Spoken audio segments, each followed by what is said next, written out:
Hello there, and welcome back to the Sleepy Explorer. I'm so glad you're here tonight.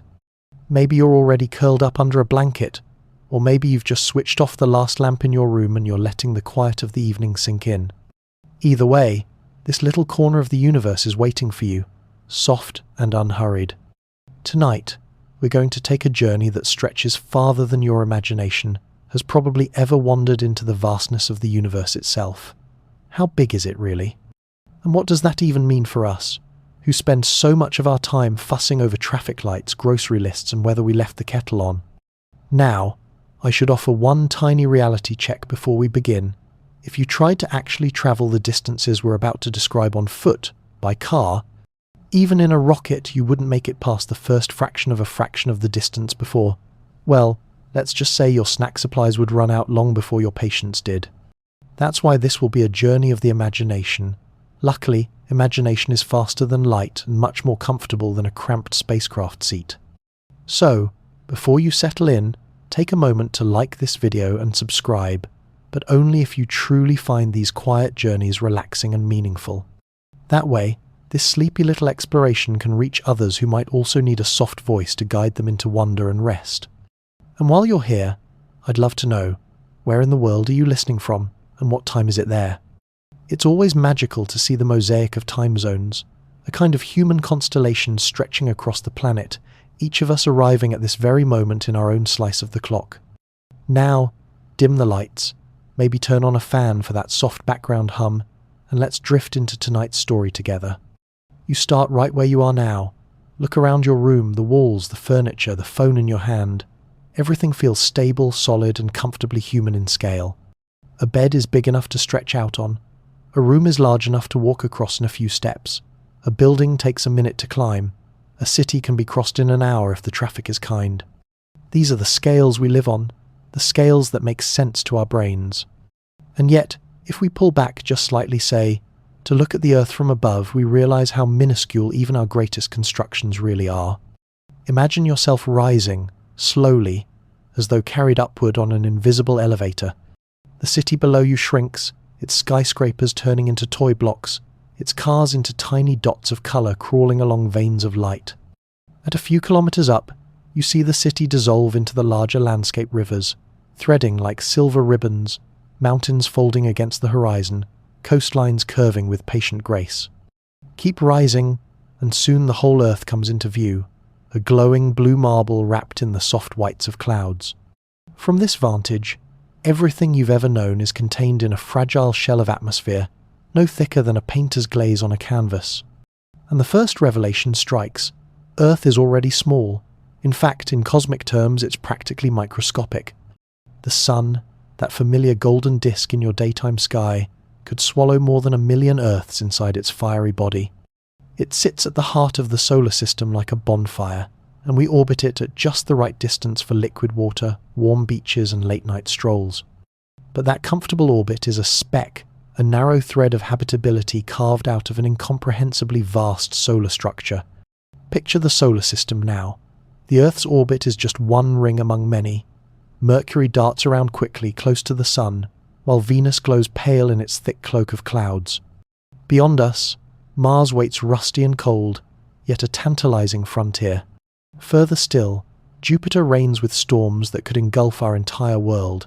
Saturn shows off its elegant rings, and Uranus and Neptune mark the edge with icy solitude. The whole solar system stretches out to billions of kilometers, so wide that even light, the fastest traveler in the universe, takes more than 5 hours to reach Neptune from the Sunday. Already, the scale has grown so far beyond human comprehension that numbers start to feel slippery. We can say that one astronomical unit, the Earth's distance from the Sun, is about 150 million kilometers, and that Neptune is 30 astronomical units away. But those are just digits. To feel it, you need to imagine driving to Neptune in a family car. At highway speed, with no bathroom breaks, it would take you about 5,000 years. Suddenly, even the longest road trips don't seem so bad. And yet, here's the thing. Our entire solar system, the Sun and all its orbiting worlds, comets, and drifting dust, is just one star system among hundreds of billions in a single galaxy. Our galaxy, the Milky Way, is a spiral of stars so wide that light takes 100,000 years to cross from one side to the other. That's not 100,000 days, or even 100,000 human lifetimes. That's 100,000 years of light, traveling at 300,000 kilometers per second, non-stop. Wrap your head around that for a moment. You may find yourself imagining little glowing photons, particles of light, leaving one end of the Milky Way and only arriving at the other end after the entire span of recorded human history. From the first cave paintings to your phone screen right now, that entire sweep of human culture could unfold while one single beam of light trudged across the galactic disk. It's humbling, and maybe even a little dizzying. Scientists still argue whether this scale is even the right way to think about the universe. Some prefer to measure not in kilometers or light years, but in powers of 10, expanding our mental map step by step. A meter, 10 meters, 1,000, a million, a billion. Each jump multiplies the scale until you realize how quickly human measures break down. By the time you're at 1 billion meters, you're not talking about roads anymore, you're talking about planetary orbits. But even the Milky Way isn't the end of the story. Lift your perspective higher. Imagine floating above the spiral arms, watching their slow swirl of stars. Then keep rising until the galaxy becomes a single glowing disk, like a coin of light tossed into the dark. Around it, other galaxies come into view. Andromeda, our nearest big neighbor, sitting just a couple of million light years away. The large and small Magellanic Clouds, irregular galaxies that orbit our own, trail like companions. Soon, you see not just one galaxy, but dozens, then hundreds, then thousands, scattered across the black like grains of salt. Galaxies are not isolated wanderers. They cluster. Gravity binds them into families, groups, clusters, and superclusters. The Milky Way belongs to the local group, a small cluster with about 50 galaxies. Beyond that lies the Virgo cluster, with over 1,000. And all of these clusters are strung together into an even larger web, the cosmic web, a lattice of matter stretching across billions of light years. Imagine filaments of galaxies like threads of glowing silk, knotted at intersections where superclusters form, leaving behind vast dark voids in between. Here, the imagery grows surreal. You're no longer thinking of galaxies as individual pinpoints. Instead, you're watching the architecture of the universe itself, a structure so immense that its patterns echo the firing of neurons in a brain. Scientists have noted the eerie similarity between maps of the cosmic web and maps of the human brain's neural networks. Is it coincidence? Or is it telling us something deeper, that consciousness and cosmos mirror each other, fractals of complexity repeating at every scale? This is where awe shades into philosophy. You realize that in some sense, the universe is not just out there, but also in here, within your own awareness. You are a tiny speck, yes, but also a self-aware speck, capable of gazing at the infinite and asking what it all means. In this way, the universe contemplates itself through you. And yet, the mystery deepens, because when we try to measure the universe, we quickly discover that most of it is invisible. Only about 5% of the cosmos is made of the kind of matter you and I are familiar with: stars, planets, atoms, coffee mugs. The rest, a staggering 95%, is something else: dark matter and dark energy. Dark matter holds galaxies together like an invisible glue, while dark energy pushes the universe apart, accelerating its expansion. Without them, the stars wouldn't shine in galaxies, and the galaxies themselves would not drift ever farther from each other. Scientists still argue whether dark energy is a property of space itself, a new field, or something we haven't even imagined. Some even wonder if our entire model of gravity is wrong at cosmic scales. For now, it remains one of the deepest enigmas in physics, a reminder that no matter how big we think the universe is, our knowledge is far smaller. The more you drift outward in imagination, the more fragile and small the human scale becomes. Think about your body right now, lying on your bed or leaning against a chair. Your heart is beating steadily. The atoms in your body were forged in ancient stars billions of years ago, and yet, as ancient as they are, they belong to a species that has only existed for the tiniest blink of cosmic time. Homo sapiens, about 300,000 years old, are barely noticeable against the 8 billion year sweep of the universe. If the universe were a single calendar year, your entire species would have emerged in the last hour of the 31st of December, right before the fireworks. Now, consider distances again. Light from the sun reaches you in 8 minutes. That same light takes 4 years to reach Proxima Centauri, our nearest stellar neighbour. 4 years may not sound so bad, until you imagine being on a spacecraft, watching birthdays pass, holidays come and go, and still having nothing but the darkness ahead. And that's just the closest star. To cross the galaxy, you'd need 100,000 years. To visit the next big cluster, millions. And beyond that, billions. Suddenly, the word infinite starts to slip onto your tongue, not because the universe is provably endless, but because its vastness outpaces every metaphor you've ever known. It helps, sometimes, to use thought experiments. Imagine shrinking the entire universe down into a sphere you could hold in your hand. If the observable universe, the part we can actually see with telescopes, were the size of a beach ball, then the Earth would be smaller than the tiniest atom. That's the scale we live on, an atom in a beach ball. And yet, to us, our atom feels infinite, filled with oceans, skies, mountains and cities. It's all about perspective. Here's another quirky tidbit. Your head is technically older than your feet. Gravity makes time flow slightly slower at sea level than on mountaintops. That means, if you live your whole life standing upright, the atoms in your skull will age a fraction of a second more than the atoms in your toes. The difference is tiny, but it's real. Einstein's relativity ensures that no two places in the universe share exactly the same now. This quirk reminds us that time and space are stitched together, and that the scale of the cosmos isn't just physical distance, it's the way reality itself bends and stretches with gravity. Scientists still argue whether infinity is even a useful concept here. Is the universe truly endless, or is it just very, very big? Some evidence suggests it might be flat and infinite, extending forever with no edge. Others suggest it might curve back on itself, like the surface of a sphere, so that if you travelled far enough, you could end up back where you started. Still others wonder if our universe is just one bubble among countless others in a multiverse, each with its own laws of physics. At that scale, even infinity feels cramped, because everything possible could exist somewhere, somewhen. But here's the thought that might make you laugh quietly to yourself. Even if there are infinite universes, you still have to get up tomorrow and brush your teeth. That's the magic of being human. The grandest scales coexist with the smallest routines. The universe hums at incomprehensible size, and yet here you are, living in one room, listening to one voice, sipping one drink, perhaps fighting sleep. The cosmic and the ordinary weave together seamlessly. Let's zoom back out again. Beyond galaxies, beyond clusters, the observable universe stretches about 93 billion light-years across. Yes, billion. How is that possible, you might wonder, if the universe is only 13.8 billion years old? The answer lies in expansion. Space itself has been stretching since the Big Bang, carrying galaxies with it like raisins in rising bread dough. So while the light has travelled for 13.8 billion years, the galaxies that emitted that light have since moved farther away. The balloon has inflated beneath the beam.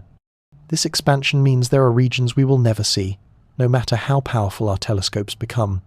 They're beyond our cosmic horizon, receding faster than light because of the fabric of space itself expanding. It's like standing on a shore and watching ships disappear, not because they've gone over the edge, but because the ocean itself is widening beneath them. And so, when we ask, how big is the universe? The humbling answer is, as far as we know, bigger than we can ever measure.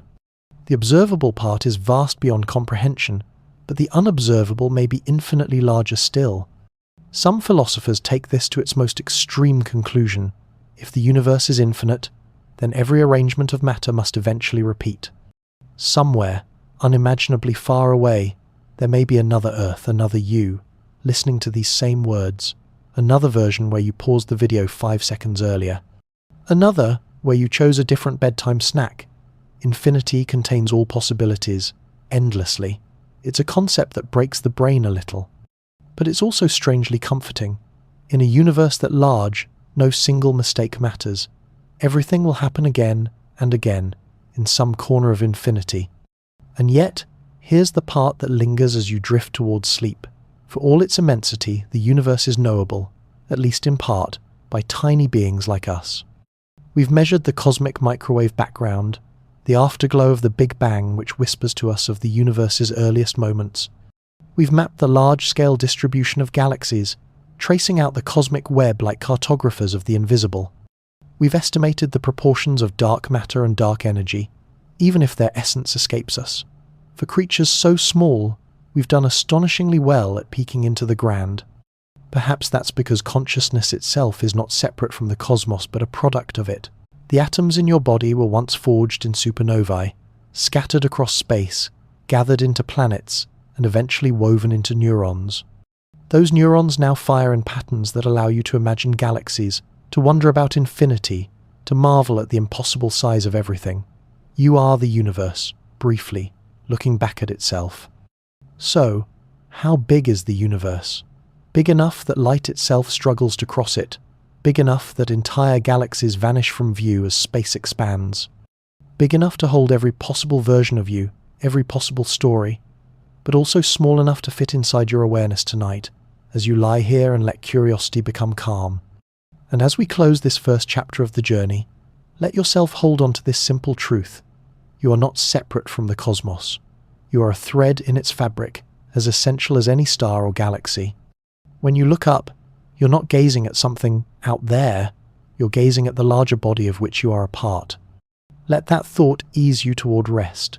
The universe is vast beyond measure, but it's also home, and no matter how far it stretches through you as well. You might think you already know how big things are. You can picture your home, your street, your city.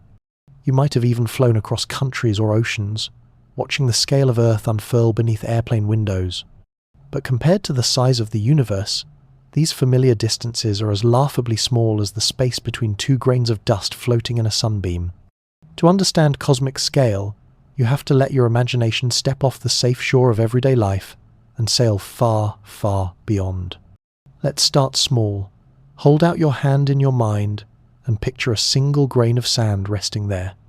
It seems insignificant, right?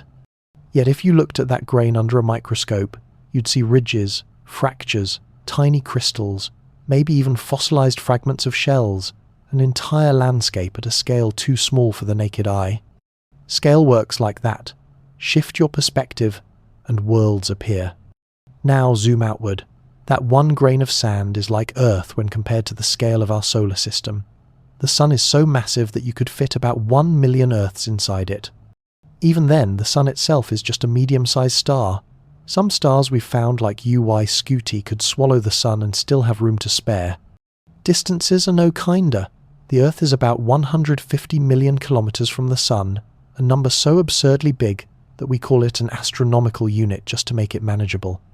Light itself, the fastest thing we know, takes 8 minutes to cross that gap. You might remember from section 1 how tiny the Earth is in the cosmic scheme, but the more you pull back, the more staggering it becomes. The Oort cloud, the icy shell of comets surrounding our solar system, stretches almost halfway to the nearest star, and that's still just our little neighborhood. To go farther, you need to think in terms of light years, the distance light travels in 1 year, nearly 10 trillion kilometers. That's the universe's ruler, and even it starts to feel inadequate very quickly. Here's where the quirky, almost comical detail comes in. Even with today's fastest spacecraft, humanity would need tens of thousands of years to cross just a fraction of our galaxy. Imagine strapping a family road trip to that timeline. "Are we there yet?" would echo through generations. The children of your great-great-great-great-grandchildren would still be asking the same question, still floating through darkness, not yet at the next star. Space is not just big, it's cruelly, absurdly big. But the real twist comes when you realize how much bigger it gets. Galaxies. Our Milky Way alone contains hundreds of billions of stars, each potentially with planets of their own. If each star were a grain of sand, the Milky Way would be a sprawling desert stretching thousands of miles. And the Milky Way itself? Just one of hundreds of billions of galaxies scattered through the universe. Astronomers point telescopes at empty patches of sky, expecting nothing, and find them teeming with thousands of galaxies stacked upon galaxies, each glowing faintly across unimaginable distances. Scientists still argue whether the word infinite even applies here. The observable universe, the part we can see, is about 93 billion light-years across. But the true universe might be far larger, perhaps infinite, extending beyond the limits of our observation forever. The horizon of what we can see is like a bubble. Beyond it, more bubbles, more galaxies, more stars, perhaps even other universes. We don't know. That not knowing is its own kind of wonder. And here's where philosophy quietly enters. If the universe is infinite, then every possible arrangement of atoms must exist somewhere. That means there could be another version of you, sitting in another room, listening to another voice say these very words. The concept sounds like science fiction, but it's a natural consequence of infinity. It's unsettling, maybe even a little funny. Somewhere out there, another you chose a different blanket tonight, another you already fell asleep, another decided not to hit play at all. The universe is so big that it mocks certainty, and yet, even in its hugeness, patterns emerge. Galaxies cluster into filaments and voids, forming a structure that looks eerily like a neural network. Imagine zooming out until the cosmic web fills your vision. Bright nodes of galaxies connected by thin threads of dark matter, with vast empty spaces in between. Then, imagine zooming back into a human brain, looking at neurons firing in patterns. The resemblance is uncanny. Could it mean something? Scientists still debate it. Some say it's coincidence, the natural result of networks forming under gravity and energy. Others whisper that it hints at a deeper truth. Maybe consciousness itself is not separate from the universe, but another scale of the same grand design. And perhaps that's why you find yourself here tonight, floating in this story. You are part of the very cosmos you're trying to measure. The atoms in your body are scaled-down echoes of stars, galaxies, and filaments. When you marvel at the vastness of it all, the universe is marveling at itself through you. Think for a moment about what happens when you look up at the night sky. The stars you see aren't just scattered lights, they're messages, some sent millions or billions of years ago. When you glance at Sirius, the brightest star visible from Earth, you're seeing it as it was 8.6 years ago. That doesn't sound too bad, like catching up on an old voicemail. But turn your gaze toward the Andromeda galaxy, and you're seeing light that left 2.5 million years ago. That's not a voicemail. That's ancient history, prehistoric humanity just discovering fire, recorded in photons still traveling across space to you tonight. The further you look, the further back in time you travel. At the edge of the observable universe, the light you're catching left its source 13.8 billion years ago, when the universe itself was a baby. What you see out there isn't just distance, it's time stretched across space like a shimmering tapestry. And here's the unsettling, beautiful truth. Much of the universe you think you're seeing may not even exist anymore. Stars may have burned out, galaxies may have collided. Entire regions may have slipped beyond our cosmic horizon, dragged away faster than light itself by the expansion of space. The night sky is less a snapshot of now and more a scrapbook of long-forgotten moments. This expansion, accelerated by the mysterious push of dark energy, means that the observable universe has a built-in limit. Roughly 93 billion light-years across. It's like living inside a glowing bubble. Everything you can see lies within that bubble, and everything outside is forever hidden. Scientists still argue whether that means we live in a finite view of an infinite cosmos, or if space itself is finite, curved back on itself like the surface of a sphere. Both options are dizzying. Either the universe is endless, or it has no edge because space folds in ways we can't picture. Here's a quirky thought experiment. Imagine you set out on a cosmic road trip at the speed of light. You head straight in one direction, never stopping. If the universe is curved and finite, you might eventually loop back to your starting point, like circumnavigating the Earth. If it's infinite, you'll never return. You'll keep going forever, passing endless galaxies, each one a new island in a boundless ocean. Either way, you'd have a lot of time to run out of snacks. It's not just the distances that overwhelm, it's the numbers. Astronomers estimate there are more stars in the universe than grains of sand on all the beaches of Earth. Try to imagine that the next time you're at the shore, picking up a fistful of sand, every tiny speck is a star, some with planets, some with moons, some with atmospheres, and maybe, just maybe, life.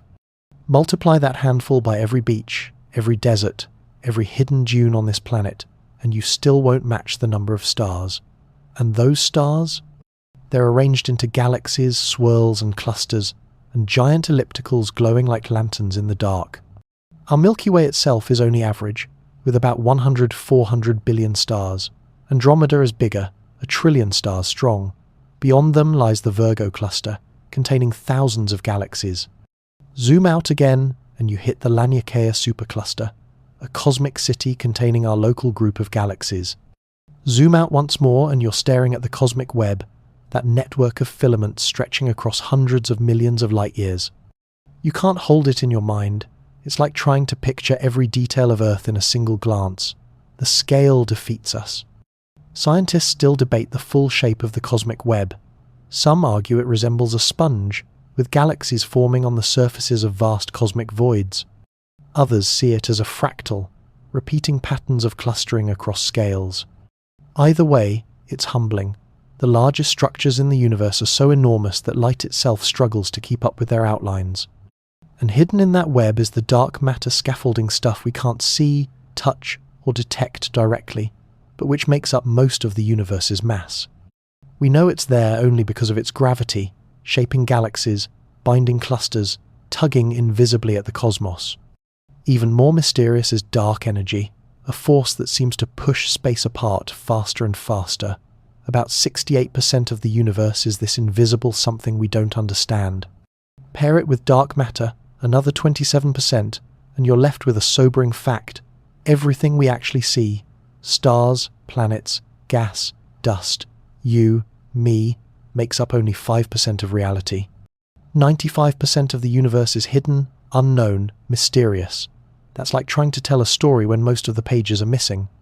And yet, here you are, curled in bed, drifting through those missing pages with your imagination. Now, pause and consider this. Despite its vastness, the universe still has room for you.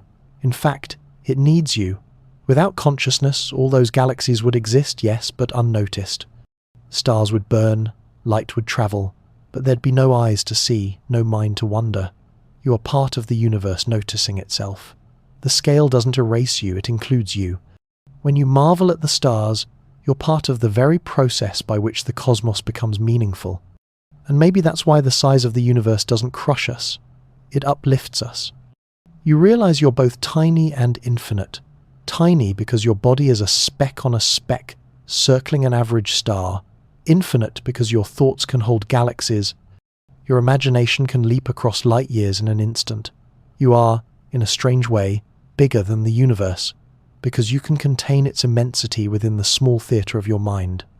So as you let your eyes grow heavy, picture yourself zooming out. From your bed to your city, from Earth to the moon, from the solar system to the Milky Way, from clusters to superclusters, from filaments to the great cosmic web. Each level is bigger than the last, until words and numbers collapse under their own inadequacy. And yet, here you are, holding it all in thought, drifting calmly through a universe too large to measure, but just the right size to dream about. Close your eyes for a moment and picture Earth, that small blue marble suspended in the black sea of space. You've probably seen the famous blue marble photo taken by Apollo astronauts, clouds swirling over oceans, continents floating like patchwork. From here on the surface, it feels big.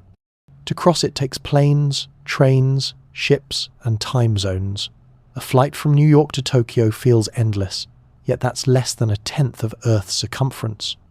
Compared to the cosmos, our planet is a pinprick in a vast cathedral of night. Let's anchor ourselves here, though, because understanding the size of the universe begins with something familiar. Earth's diameter is about 12,742 kilometers, or just under 8,000 miles. That's big enough that most people will never travel around it even once. Yet light, the fastest thing in existence, can travel around Earth's equator about 7.5 times in a single second. You can blink, and light will have circled the globe multiple times while your eyelids were down. That fact alone should give you chills. The scale of our daily lives is already minuscule when compared with the scale of physics.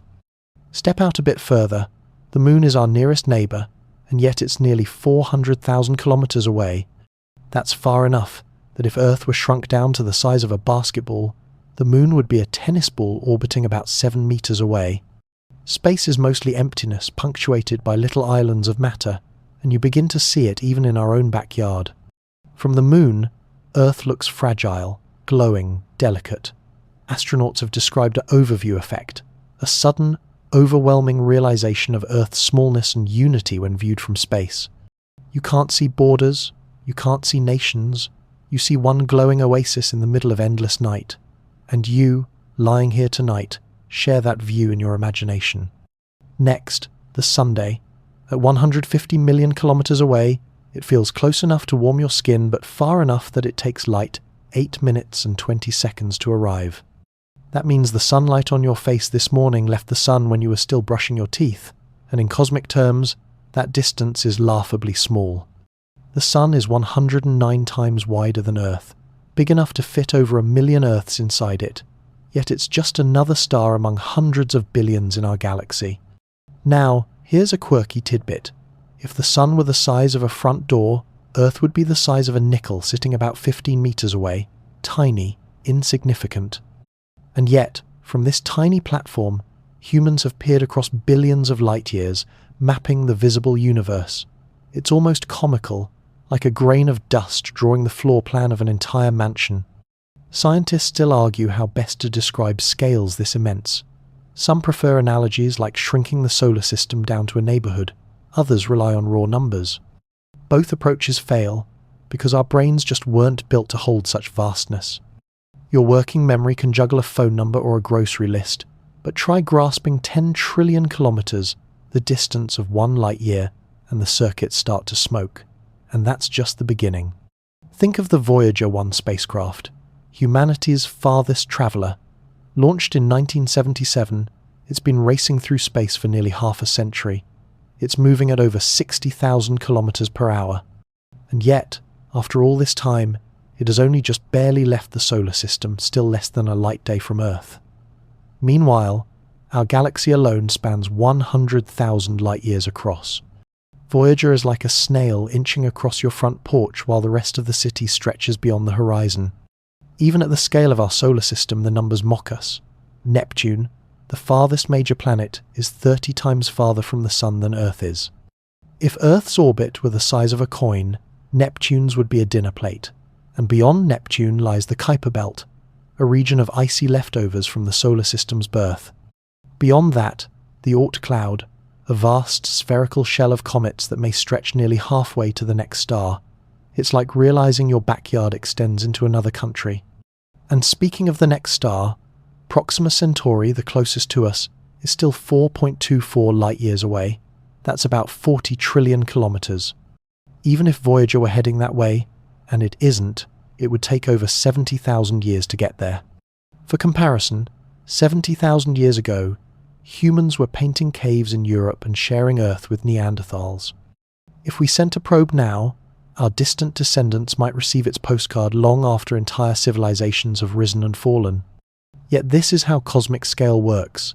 It humbles, it stretches, it bends your sense of proportion, and maybe, just maybe, it comforts. Because if your daily worries feel huge, remember they're happening on a speck, orbiting a star, in one spiral arm of one galaxy among trillions. Suddenly, the deadline at work, or the awkward text you sent, seems small. In the time it took you to fret, Earth rotated a few hundred kilometers, light sped across the solar system, and the galaxy turned ever so slightly in its vast wheel.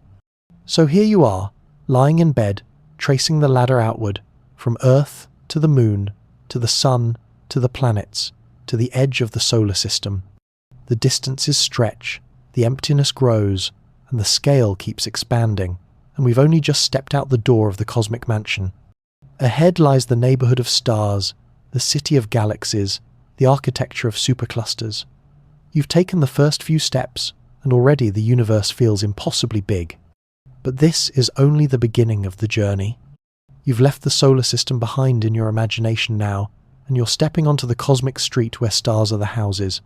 Imagine drifting through this neighborhood. The stars look close when you see them in the night sky, twinkling like jewels scattered across black velvet, but in reality they are far, far apart. If our sun were placed in New York City, the nearest star, Proxima Centauri, would sit somewhere near Los Angeles. Between them, empty desert. That is the scale of our local neighborhood. And yet, you're still just beginning. Our Milky Way galaxy is a city with hundreds of billions of stars. Each one could have planets, moons, comets, and asteroid belts. It's like standing in the middle of Manhattan at night, surrounded by millions of lit windows, each with its own story, except here, each light is a star, and many of those stars might hold life. The galaxy stretches 100,000 light-years across a disk so vast that even light, sprinting at 300,000 kilometers per second, takes 100 millennia to cross from one edge to the other. Let that sink in. If you had left Earth at the dawn of human civilization, carrying a flashlight moving at light speed, you would still be far from finishing your crossing of the Milky Way today. And scientists still argue whether our galaxy is average or extraordinary. Some estimate the universe holds 2 trillion galaxies, each with its own unfathomable distances. The mind refuses to scale up that far. Here's a quirky tidbit. In 2015, astronomers discovered that the Milky Way isn't just floating alone. It's part of something called the Laniakea supercluster, a giant web of galaxies spanning 520 million light-years. The name means immeasurable heavens in Hawaiian, which feels appropriate because at this level, numbers dissolve into poetry. It's no longer just astronomy, it's art, it's philosophy, it's the edge of comprehension. And this is where your imagination starts to stretch thin. You try to picture clusters of galaxies like swarms of fireflies, each glowing dot actually holding hundreds of billions of stars. Between them lies dark matter, an invisible glue that shapes everything. Dark energy pushes the cosmic web apart, stretching distances faster and faster, until galaxies on the edge of the observable universe are slipping beyond our reach forever. Think of it this way. The observable universe, the part we can see, is about 93 billion light-years across. That's a bubble defined not by walls, but by time, the age of the universe itself. Light from farther away simply hasn't had enough time to arrive since the Big Bang. So you're not just seeing distance, you're seeing time itself, frozen in starlight billions of years old. Every galaxy you observe is a memory, a snapshot of how it looked long before Earth even formed. And maybe that's the strangest thought of all. When you gaze at the stars, you're always gazing into the past. The farther away the galaxy, the older the story you're watching unfold. Some of those galaxies may not even exist anymore in the form you see them. You are, in a sense, reading ancient postcards written in light, delayed by the unimaginable stretch of space.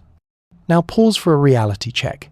Here you are, lying in bed or curled on a couch, and your brain, a soft 3-pound organ made of fat and electricity, is somehow holding all this in its imagination. Galaxies. Superclusters, the visible edge of the universe. It's absurd. If brains had warranty stickers, yours would be glowing red right now. Yet you manage it, weaving distances into images, numbers into feelings. It's the ultimate irony. Something so small trying to contain something so vast. And still, the universe doesn't stop expanding. Beyond the observable limit lies what we cannot see, perhaps infinite in extent. Some scientists believe the cosmos is endless. Others suspect it may curve back on itself, like the surface of a sphere. Imagine walking forever in one direction and ending up back where you started. A cosmic loop. Scientists still argue whether infinity is a feature of reality or a trick of math, but the fact remains, the universe, at least as far as we know, is big enough to outlast every metaphor. So you drift further, through the local group of galaxies, past the Virgo cluster, through the web of Laniakea. Your mind tries to keep pace, measuring in light years, millions, billions. Each new scale erases the previous one. Earth fades, the solar system vanishes. Even the galaxy becomes just one pixel in a larger map, and you, tiny as you are, carry the whole map inside your head. That's the paradox. You are small, and yet your awareness stretches farther than light has travelled since the birth of stars. By the time you reach the edge of the observable universe in your imagination, the scale becomes abstract. You're no longer picturing stars and galaxies but glowing filaments, like neural networks stretched across eternity. The universe resembles a brain, sparking with clusters of galaxies like firing neurons. Is that coincidence? Or is it some cosmic hint that consciousness and cosmos share a hidden pattern? No one knows for certain, and maybe no one ever will. But as you drift towards sleep, you carry that question with you. How big is the universe? Big enough to contain not only everything that exists, but also the thoughts you use to imagine it. You float now beyond the filaments of galaxies, and for the first time, you're forced to wrestle with the strangest part of cosmic geography. It has no center, no edge. You keep wanting to ask, where did it all begin? Where's the border? But the universe shrugs off those human instincts. It stretches equally in all directions, a smooth swell of space-time expanding everywhere at once. It's less like standing on the surface of a balloon, and more like being inside the balloon as it inflates, with every point rushing away from every other point. You're in the middle, yes, but so is everyone else. Every galaxy is the center of its own observable universe. That means your living room couch, right now, sits at the center of a cosmic bubble nearly 93 billion light-years wide. Strange thought for a piece of furniture, isn't it? This is where the numbers stop being numbers and turn into spells. Light-years, megaparsecs, billions of galaxies. You roll them around in your head, but they don't land. Instead, you reach for comparisons. Imagine the Milky Way shrunk to the size of a single grain of salt. Even then, the observable universe would be a beach stretching hundreds of thousands of kilometers long. Somewhere on that beach sits another grain that looks just like yours, and maybe it holds another version of you, staring up and asking the same questions. And that brings us to the grandest puzzle of all. Is the universe finite or infinite? Scientists still argue whether space loops back on itself like a video game map or sprawls outward without end. In an infinite universe, every possible arrangement of atoms happens not just once, but an uncountable number of times. There could be another you, another Earth, another galaxy identical in every way, located trillions of light-years away. Or maybe infinity is just too wild to exist, and the universe is curved in a way our senses can't perceive. Here's a quirky image to hold on to. Scientists once mapped the cosmic microwave background, the afterglow of the Big Bang, and found it astonishingly uniform, like the universe's baby photo, still warm and glowing. But some noticed strange cold spots, patches where the temperature is oddly low. Could these be imprints of other universes bumping into ours, or just statistical flukes in a sky full of randomness? No one knows for certain. The cosmic baby picture might hold clues we haven't yet deciphered, a reminder that the universe still has secrets hiding in plain sight. Meanwhile, your imagination takes another leap. Past the galaxies, past the visible edge, you picture space continuing forever, a dark ocean where time itself loses meaning. What does distance even mean when no light can cross it, when no particle can bridge the gap? The edge of the observable universe isn't a wall, it's a horizon, like standing on a beach and staring at the ocean. You know the water continues beyond sight, but you can never swim far enough to confirm it. That is the universe's greatest trick. Infinite questions, finite answers. And as you drift in this thought, another realization comes. The larger the scale, the more the universe resembles something familiar. The web of galaxies echoes the web of neurons in your brain. The vast filaments of cosmic structure look eerily like the networks you rely on to think, to feel, to dream. Is this a coincidence? Or is the universe trying to tell you something about its own nature? Some scientists suggest it's just mathematics. Networks tend to take similar shapes, whether they're made of stars or synapses. Others whisper about deeper connections, that consciousness itself may be woven into the fabric of reality. Here's your reality check, softly whispered so you don't startle. If you tried to measure all this for yourself, you'd be out of luck. Even the best human instruments can't see beyond a sliver of the cosmic whole. The rest remains theoretical, a ghost map built on equations and guesses, but that doesn't stop your mind from wandering. In fact, it's the very limits that make the journey beautiful. Knowing you can't see it all only sharpens the wonder. And so you continue, expanding outward, chasing infinity with the fragile but determined light of your imagination. You find yourself standing at that cosmic shoreline again, staring into the darkness beyond the horizon. It's not a wall, not even a curtain, more like a veil woven out of time itself. Beyond it lies something you can never see, because light simply hasn't had time to reach you yet. Think of it this way. When you look at a galaxy 10 billion light-years away, you're seeing it as it was 10 billion years ago. Beyond 13.8 billion years, the age of the universe, there simply isn't any light left to catch. You're staring into a silence, deeper than silence, into distances that have no record. And yet, your mind insists on filling the blank with something because blankness is unbearable. Here's a strange comfort. Even though you'll never cross that horizon, the horizon itself is moving. Every second, new space is created faster than light, carrying galaxies beyond your view. You might feel a little cheated. How can the universe keep producing wonders and then immediately snatch them out of sight? But in another way, it's generous. It means the cosmos is always bigger than you think, always keeping a secret or two hidden just out of reach, like a friend saving the punchline of a joke for later. Scientists still argue whether this process will ever stop. Some models say the expansion may one day slow, perhaps even reverse, pulling everything back together in a fiery collapse called the Big Crunch. Others suggest it will keep accelerating, galaxies slipping away until you are left in a dark, lonely bubble of sky. A more exotic idea, the Big Rip, whispers that expansion might grow so violent that it tears apart galaxies, stars, planets, atoms, and finally even the fabric of space itself. Don't worry, if that happens, you won't be around to file a complaint. The timeline runs into tens of billions of years, comfortably longer than your next dental appointment.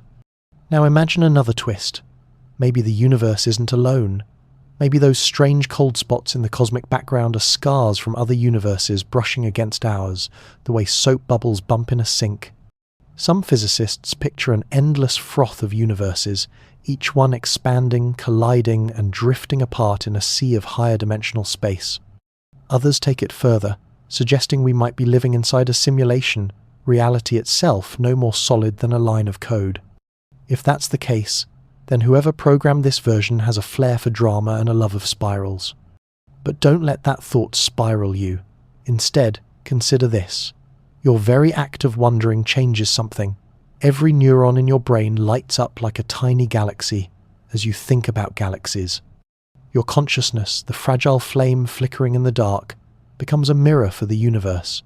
It's as if, through you, the cosmos is admiring itself, rehearsing its story out loud. You are not outside looking in, you are inside, a strand of the web, woven into the geometry of space-time.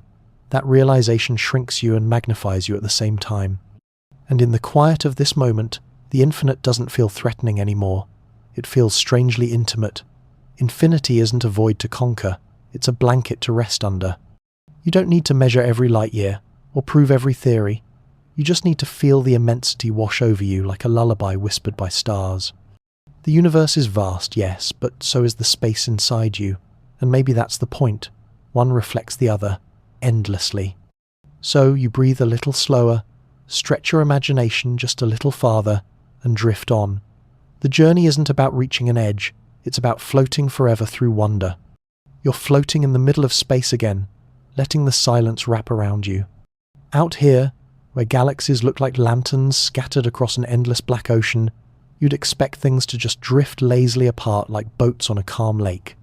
Gravity pulls, inertia pushes, and sooner or later everything balances into a kind of cosmic shuffle. But no, the universe refuses to shuffle politely. Instead, it sprints. At first, no one noticed. For decades, astronomers assumed the universe's expansion was slowing down. It made sense. Galaxies tug on each other, and over billions of years gravity should pull the cosmic fabric tighter. Like throwing a ball into the air, expansion ought to decelerate, eventually stalling or even reversing. But then came the supernova surveys of the 1992nd. Teams of astronomers peered at distant exploding stars. Those brilliant cosmic mile markers, and what they saw stopped them cold. Instead of slowing, galaxies were racing away faster than expected. The ball wasn't falling back, it wasn't even coasting, it was accelerating upward, as if the universe had decided to step on an invisible gas pedal. That mysterious fuel for acceleration was given the most unhelpful, spooky-sounding name, dark energy. Not because it glows ominously, but because scientists have no idea what it actually is. All they know is that it makes up nearly 70% of the universe, it's everywhere, and it behaves like a pressure pushing outward on space itself. Imagine baking bread in the oven, but instead of dough rising at a steady pace, it suddenly balloons uncontrollably, splitting the pan, pressing against the oven walls. That's your cosmos. swelling under the influence of something you can't see or touch. Scientists still argue whether dark energy is a property of space itself, like a built-in spring woven into the fabric of reality, or if it's some exotic new field we haven't discovered. One fringe idea even suggests it might change over time, fading or strengthening like a mysterious tide. If it weakens, maybe the universe will eventually collapse back in a dramatic crunch. If it grows stronger, maybe we're headed toward that terrifying big rip, where even atoms are stretched to nothing. Not exactly bedtime material, but hey, at least you won't be bored in the next 100 billion years. What makes this so bizarre is that dark energy doesn't just push galaxies apart, it literally creates more space between them. Picture dots drawn on a balloon. As you blow air in, the dots drift away, not because they're moving, but because the balloon itself is swelling. Galaxies aren't sailing through space like ships, they're passengers strapped to an inflating balloon. That's why some are already gone beyond your horizon. No rocket can ever reach them. The space between you grows faster than you could ever fly. If that feels unfair, think of it as nature's way of keeping some secrets to itself, tucking them forever out of sight. And yet, there's something oddly comforting about it. Dark energy ensures that the universe is dynamic, alive, never stagnant. The stars you see tonight are part of a grand motion that never stops, a dance choreographed by forces you can't name but can still feel in the numbers, in the curves of expansion charts, in the faint whispers of light arriving from galaxies on the run. It's as if the cosmos is telling you, don't cling too tightly, everything is meant to drift. If you lean in closer metaphorically, because trying to lean in on dark energy would just make you drift further, you start to notice the philosophical unease it creates. We're used to forces that act in obvious, tangible ways. Gravity pins your feet to the floor. Electromagnetism powers the light above you. Even the nuclear forces are there, humming inside every atom, keeping matter stable. But dark energy? It doesn't grip, it doesn't spark, it doesn't hum. It simply whispers, quietly but persistently, into the fabric of space-time. Expand. Here's a quirky tidbit for you. Einstein himself predicted something eerily like dark energy a century ago.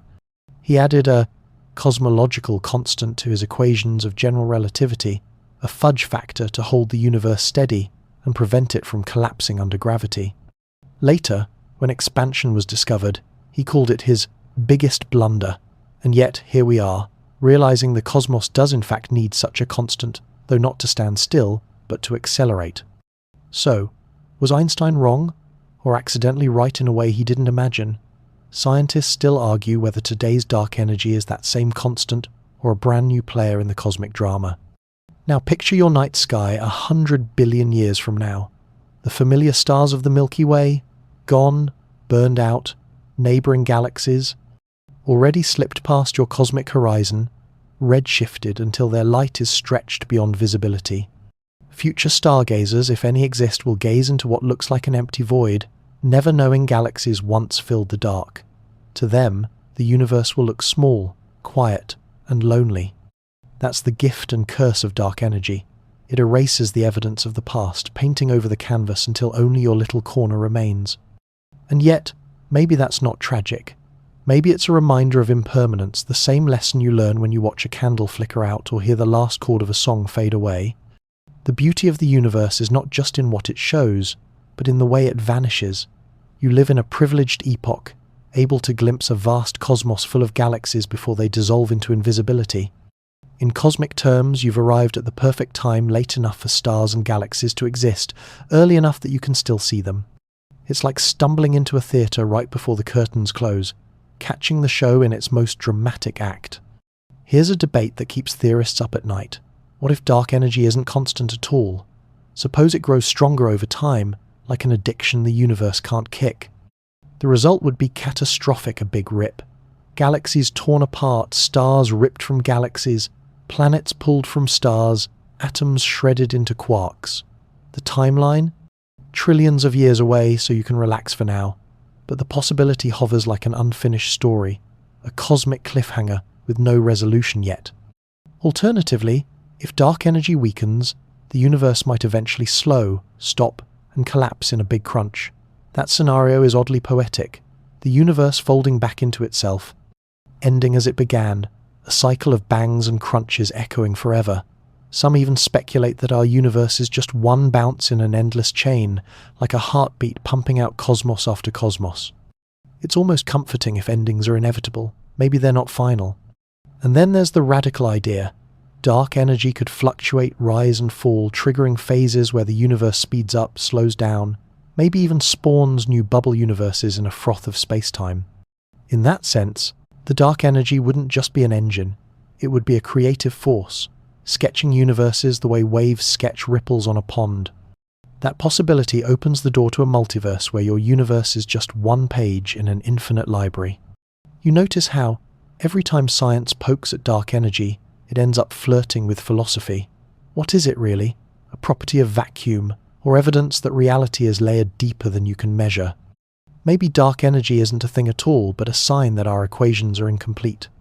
Like map makers staring at a blank patch and scribbling, "Here be dragons," cosmologists may just be labeling their ignorance with fancy words. Still, the ignorance has teeth. It shapes the universe, it sculpts the horizon, and it ensures that time ahead is never predictable.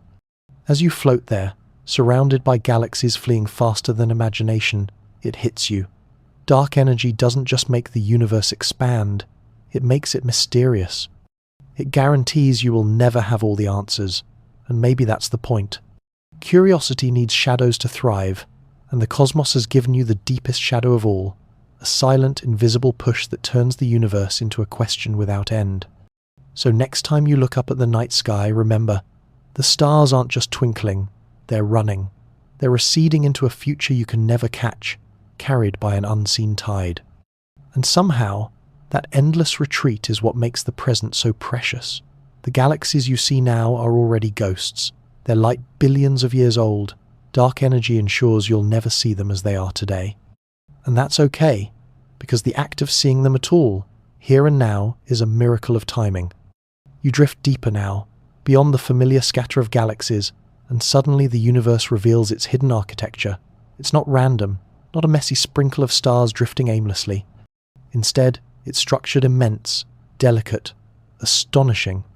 Imagine a spider's web stretched across billions of light years, luminous threads glowing faintly, knots at the intersections where galaxies cluster like dewdrops. This is the cosmic web, the skeleton of the universe, the grand design hidden in plain sight. If you could zoom out far enough, past the spirals of the Milky Way, past neighboring galaxies like Andromeda, past entire clusters, you'd see that matter doesn't distribute evenly, it flows. It arranges itself into filaments stretching hundreds of millions of light years, with vast, dark voids in between. These filaments are like highways of gravity, channeling galaxies along invisible currents, connecting nodes in a vast three-dimensional network. The structure is so massive that light itself takes hundreds of millions of years just to cross from one thread to another. Here's the scientific fact anchoring this wonder. Simulations of the universe, run by supercomputers, show that gravity acting on dark matter sculpts this web. Ordinary matter, the kind that makes you, stars, and everything you've ever touched is just along for the ride, clustering where the dark scaffolding tells it to. Without dark matter, the web would not exist. Galaxies would not know where to form. The cosmic web is a map of invisible matter, revealed through the galaxies it herds together.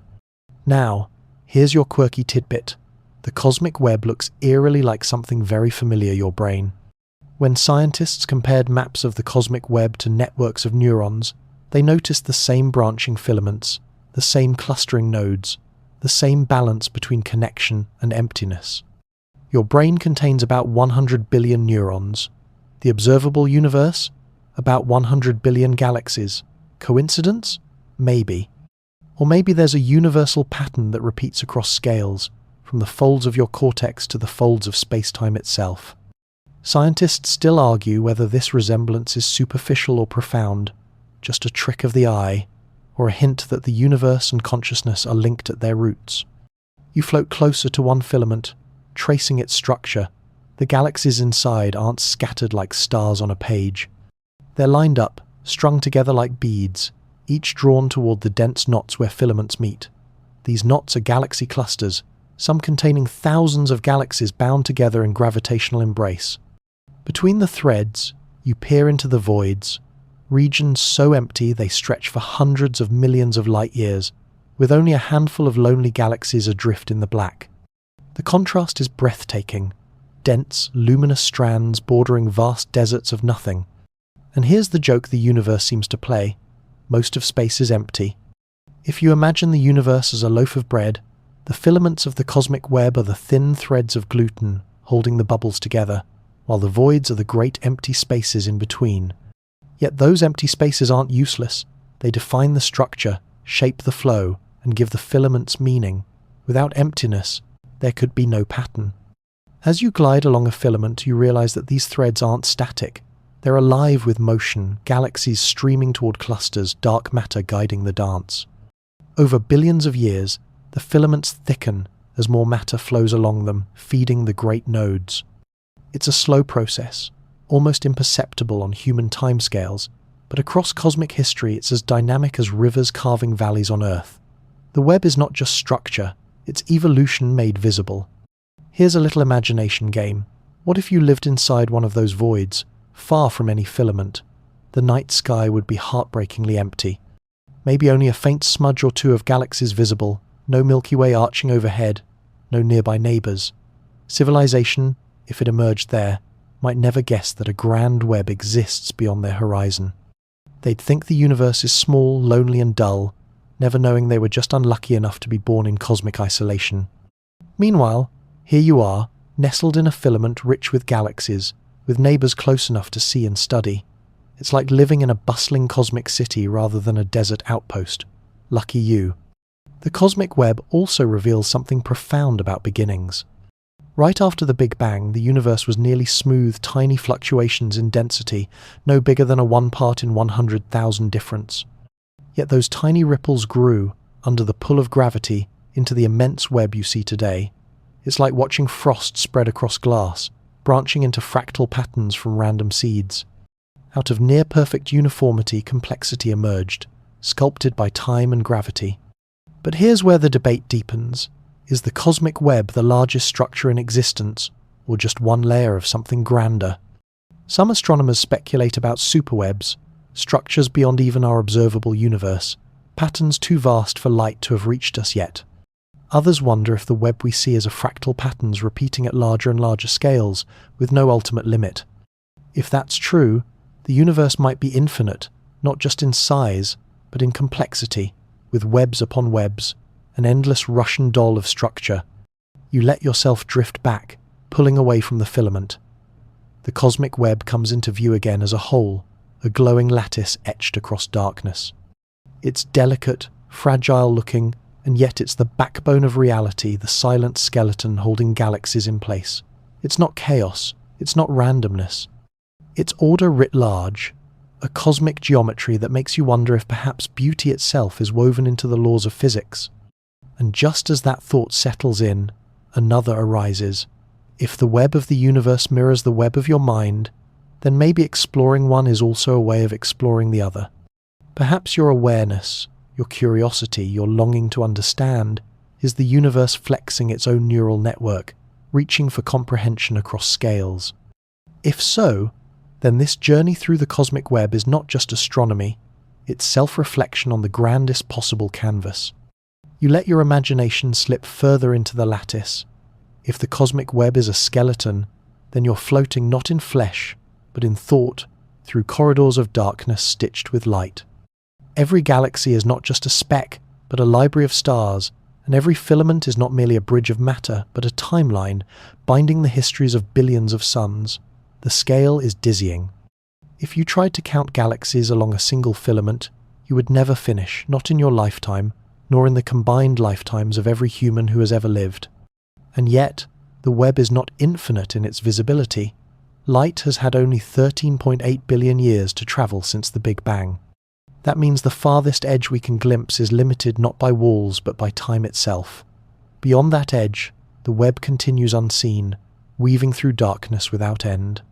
You, sitting here on this pale blue dot, are perched on the inside of a bubble called the observable universe, peering out like a child with their face pressed to frosted glass. Beyond the frost, more webs stretch, uncounted and untouchable. Here's the strange fact scientists wrestle with. When we simulate the universe with computers, using just gravity and dark matter, the web emerges naturally. It's not something imposed, it's inevitable. Gravity, left to its own devices, sculpts beauty from chaos. The quirky twist? The same mathematics can describe soap bubbles clustering in your sink or oil droplets swirling in a pan. Patterns echo across scale, hinting that the universe loves to reuse its brushstrokes, whether painting cells, clouds, or cosmic threads. But the web is not static. It evolves, and the evolution is both violent and quiet. Galaxies migrate along filaments, falling toward dense nodes like water droplets sliding down a strand of silk. At the intersections, they crash, collide, and merge into massive galaxy clusters. Some clusters grow to contain thousands of galaxies, all bound together by gravity's grip, swimming in halos of dark matter so vast they could swallow our Milky Way dozens of times over. These intersections are not gentle gatherings. They are battlegrounds where galaxies tear each other apart, stripping stars and gas, weaving them into tidal streams that stretch for millions of light years. And yet, seen from afar, it looks like nothing more than a faint sparkle at the web's knot. Here comes the eerie part. The voids. Those immense dark spaces between filaments. They are not truly empty, but compared to the filaments, they're deserts starved of galaxies, starved of gas, starved of light. If you could travel into a void, your night sky would be nearly blank. Imagine stepping outside and seeing only a thin sprinkle of stars, faint and scattered, no grand Milky Way arch above, no crowded neighborhoods of light. Civilizations born in such places might never suspect a grand web beyond their reach. Their cosmology would be lonely, their myths simple, their telescopes showing only emptiness. What stories would they tell themselves about reality? Would they ever guess that just beyond their horizon lies a tapestry of stars they cannot see? And so you realize, where you are born in the universe shapes your philosophy. To live in a filament is to inherit richness, the spectacle of clustered galaxies. To live in a void is to inherit silence, a cosmic solitude that whispers that you are alone, and yet both are true, depending on perspective. The universe is not uniform in what it shows you. It's patchwork, stitched together with light and absence. Now let's tilt into the playful. Scientists sometimes joke that the cosmic web is the universe's internet. Filaments are the fiber optic cables, galaxies are the data packets, and voids are, well, the unconnected rural countryside. And just like the internet, the web is buzzing with information encoded in light, carried across distances so vast that photons launched before dinosaurs walked, Earth are only now arriving at our telescopes. You are, in a very literal sense, browsing the oldest archive in existence. Yet the debates simmer. Is the web finite or infinite? Is it fractal, repeating endlessly, or does it smooth out at unimaginable scales? Some astronomers argue that at the largest scales, the web dissolves into uniformity, the universe becoming a bland soup with no structure. Others insist that new patterns might emerge, hidden in data we have yet to gather. And then there's the wild speculation. Perhaps our entire web is but one strand in a meta-web, a larger framework that binds not galaxies but universes themselves, a multiverse woven of webs. No telescope today can prove or disprove such dreams, and so the conversation remains equal parts science and poetry. You drift outward again, looking not at filaments up close, but at the grand sweep of it all. Imagine a dark sphere of space before you, billions of light years wide. Now, illuminate only the galaxies, painting them as pinpricks of light. The image that appears could be mistaken for coral under the sea, branching and delicate, glowing faintly in the abyss. The universe is not a cold void. It is a living reef, teeming with structures too vast to swim across. And just as coral reefs nurture entire ecosystems, so too does the cosmic web nurture galaxies, stars, and planets' nurseries for life, for thought, for wonder. And as that thought unfolds, a deeper one takes hold. If the web is the universe's skeleton, then perhaps consciousness is its whisper. Your neurons, firing in their web of connections, mirror the galaxies strung across cosmic strands. You are small, yes, but not disconnected. You are a pattern within a pattern, a thought inside a thought, a network within the greater network. The universe has always been speaking in threads. Tonight, you are finally listening. You've already floated through filaments of galaxies, marveled at voids that stretch like silent deserts, and traced the threads that hold it all together. But sooner or later, you bump up against a kind of wall. Not a wall of matter, not even a wall of dark energy, but a wall woven into the fabric of reality itself. That wall is speed. More specifically, the speed of light. 300,000 kilometers per second, and not a meter more. It's strange, isn't it? The universe is unimaginably vast, filled with corridors that go on forever, yet it comes with a speed limit. You can imagine yourself in a cosmic race car, flooring the accelerator, burning up engines in pursuit of stars beyond stars. But no matter how much power you unleash, the needle never pushes past that ultimate ceiling. The universe is teasing, generous in distance but stingy with pace. And tonight, we're going to cozy up with that paradox, tracing why this rule exists, how it shapes everything you see, and why it might be the universe's most loving act of restraint. The first thing to remember is that light doesn't just move fast, it defines fast. When physicists say the speed of light, they don't only mean a beam darting from a star. They mean the speed of causality itself, the fastest anything signal, information, influence can ever travel. You shout across a room, your sound waves lagging like lazy swimmers. But photons? They're the sprint champions, instantaneously stretching their legs compared to everything else. Except not instant. Even light takes its time. A photon leaving the sun spends more than 8 minutes getting to your eyes. That means right now, you're seeing the sun as it was 8 minutes ago, never as it is this very second. You live in delay, your whole life offset by the finite tempo of light. And it goes deeper. The farther you look, the deeper into the past you peer. Aim a telescope at the Andromeda galaxy, and you're watching a family of stars as they glowed 2.5 million years ago. Point it at a quasar at the edge of visibility, and you're glimpsing light born billions of years before Earth even existed. The universe is a time machine, but only because light refuses to break its own rule. You can't see what's happening right now in distant galaxies, only what happened long ago, the frozen echoes arriving just in time for your night of wonder. You may be tempted to shake your head and mutter, "That's unfair." But remember, fairness isn't a cosmic concern. The speed limit exists because space-time itself insists on it. Einstein whispered the truth more than a century ago. The faster you move through space, the slower you move through time. And to keep reality balanced, the sum of your journey through space and through time must always equal the speed of light. It's like the universe is keeping books, balancing your account, never letting you overdraft the currency of existence. Here's a quirky twist. When you're sitting still, sipping tea in your favorite chair, you might think you're not moving at all. But from space-time's point of view, you're racing forward at full light speed, through time. Every second that ticks by, you're burning that velocity budget in the temporal direction. Stand up, start walking, then sprint, then launch into a rocket you're borrowing from your time speed account, paying it into space speed. The faster you go through space, the slower you age. It's a trade-off, and it's enforced with ruthless precision. If you could ever reach the speed of light, which you can't, unless you become light, you'd stop aging altogether. Time would flatline. Your life would freeze into a single eternal instant. Scientists still argue whether this is the deepest law of nature or simply a reflection of how we've defined it, but the experiments agree, again and again. Subatomic particles called muons, normally decaying in microseconds, last much longer when accelerated close to light speed.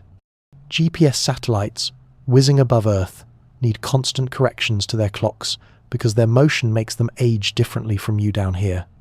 Every plane flight you've ever taken shaved off a tiny fraction of a nanosecond from your aging. It's a free anti-aging treatment, courtesy of Einstein. Not enough to matter at a family reunion, but enough to matter to the mathematics. Now pause and imagine the implications. If there were no cosmic speed limit, no ultimate light barrier, what would prevent chaos?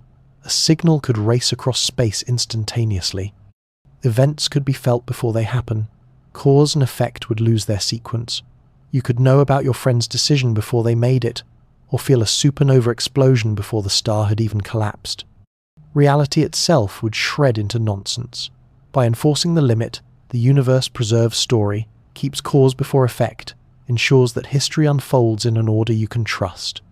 The speed of light is not only a rule, it's a gift binding reality into coherence. Still, the temptation to break it lingers. Humans are dreamers. We build warp drives in fiction, talk of wormholes over coffee, imagine shortcuts through space-time like secret tunnels through the schoolyard fence. Physicists propose solutions. Maybe dark energy can bend the rules. Maybe extra dimensions can offer detours. Maybe quantum entanglement lets us whisper faster than light secrets. But each idea hits the same wall. You can't send usable information faster than light without tearing up causality. You can cheat around the edges, but you can't rewrite the book. Of course, the universe is cheeky. It doesn't let you break the rule directly, but it builds loopholes. Space-time itself can expand faster than light. That's how the Big Bang flung galaxies apart, stretching them beyond one another's reach. The galaxies weren't moving through space faster than light. The space between them was swelling faster than light could cover. The speed limit applies to objects within space-time, not to space-time itself. The cosmos has its lawyer's mind, keeping the letter of the law while playing with its spirit. And so, you find yourself sitting with a paradox that is less frustrating and more soothing than you first thought. The speed of light is not just a number, it's the rhythm of the cosmos, the drumbeat under every story. Without it, you drown in chaos. With it, you're given order, coherence, even a kind of intimacy. The stars may be far, but their light, faithful, steady reaches you at its ordained pace, carrying ancient stories written in photons, messages that waited patiently through billions of years to rest finally in your eyes. You take a deep breath and let the comfort sink in. The speed of light is the universe's lullaby, not too fast, not too slow, just steady enough to let you dream within its measure. You lean back, letting the thought settle. Light speed as lullaby, the universe's tempo. But the story isn't done. Because when you really press against this cosmic limit, you realize it shapes not only your vision of stars but your very identity. Without it, you wouldn't even be you. Think about the electrical chatter inside your brain. Neurons fire, signals zip across synapses, thought unfolds in shimmering cascades of ions. All of it depends on electromagnetic forces, forces that ripple no faster than light itself. If light had no limit, your mind would blur into incoherence, thoughts collapsing into simultaneity. If the limit was slower, you'd think it a crawl, each idea lagging behind like molasses in January. The speed of light isn't only about galaxies, it's about your ability to wonder about galaxies at all. It's also about safety. If you could move faster than light, you could loop through cause and effect, rearranging history like cards on a table. Kill your own grandfather, shake hands with your great-great-granddaughter, delete events that already happened. It sounds fun, until you realize the paradoxes are unsolvable. You'd be stuck in knots of causality, a prisoner of contradictions. The speed of light spares you that prison. It doesn't allow time to fold into absurdity. It forces time to move forward, second by second, like a gentle tide. You may grumble about delays, but without them there would be no story to live. Still, science fiction refuses to sit still. Writers invent warp drives, hyperspace lanes, jump gates, all ways to cheat the limit. And though physics throws up red flags, imagination refuses to stop. That's the beauty of human dreaming. The limit becomes a challenge, not a dead end. And sometimes, dreams lead to discoveries. Wormholes, for instance, were once pure fiction. Now they're legitimate solutions of Einstein's equations, unstable, impractical, perhaps impossible, but real within the math. Scientists still argue whether wormholes can be held open, but the fact they exist, even in theory, shows how even the strictest rules leave room for play. Let's add a quirky twist here. In 2011, an experiment in Italy seemed to show neutrinos moving faster than light. Headlines screamed about Einstein being wrong, physics being overthrown. But the culprit turned out to be a loose cable. Yes, the dream of faster-than-light travel was defeated by the nightmare of bad wiring. The speed of light remained undefeated, chuckling quietly as scientists rechecked their instruments. Now picture this. You're standing on a shoreline, watching waves roll in. Each crest is a piece of information. They arrive in sequence, one after another, no faster than the water allows. That's light speed. It's the pacing that keeps the beach scene coherent. If the waves all slammed in at once, you'd be drowned in chaos. But because they obey a limit, you get rhythm, pattern, the music of motion. The cosmos is doing the same thing, pacing itself so you can listen. And here's a secret. Light doesn't actually care about you. It doesn't care about life or thought or stories. It just is. But the miracle is that its being steady, unwavering, creates the conditions for you to exist. Without light speed, atoms wouldn't hold together, chemistry wouldn't unfold, biology wouldn't arise. The limit is your foundation. You may curse it when you dream of visiting Andromeda, but you owe it your breath, your heartbeat, your gaze. Take another step. Imagine galaxies beyond your reach. Right now, the universe is expanding so quickly that whole swaths of space are receding faster than light. They're not breaking the rule. The space between you and them is stretching, but the result is the same. Their light will never arrive. They've slipped beyond your cosmic horizon. The universe, generous yet firm, gives you only a portion to see. The rest is hidden, permanently off limits, and that boundary grows every second, like fog creeping across a meadow. It sounds tragic, whole galaxies gone forever. But there's comfort too, because within your horizon, you've been handed a gift. The light that does reach you is precious, a rare survivor of distance and time. Every photon in your eye tonight has travelled across the dark ocean, obeying the same law, steady and patient. It's like a letter written long ago, arriving just for you at the exact pace the cosmos allows. This is why astronomers call the speed of light a cosmic messenger. It limits, yes, but it also delivers. Without the delay, you couldn't glimpse the universe's history. The Big Bang itself is visible only because light travelled at this speed, stretching and cooling into the faint microwave glow we see today. The delay is the archive, the record, the diary of creation. Faster light would erase that story. Slower light would blur it. At exactly this speed, the cosmos reveals itself like a bedtime tale, page by page. So tonight, as you tuck deeper into the blanket of space, remember that the speed of light isn't your enemy. It's the thread that stitches your story to the universes. You can't outrun it, and you shouldn't want to. Its ceiling is your floor, the ground you walk on, the pace that keeps your life unfolding in time. You sigh, smile faintly, and close your eyes. Out there, quasars are burning, galaxies are racing, photons are sprinting their eternal race. None will ever break the tape. And that, somehow, is the most reassuring thing of all.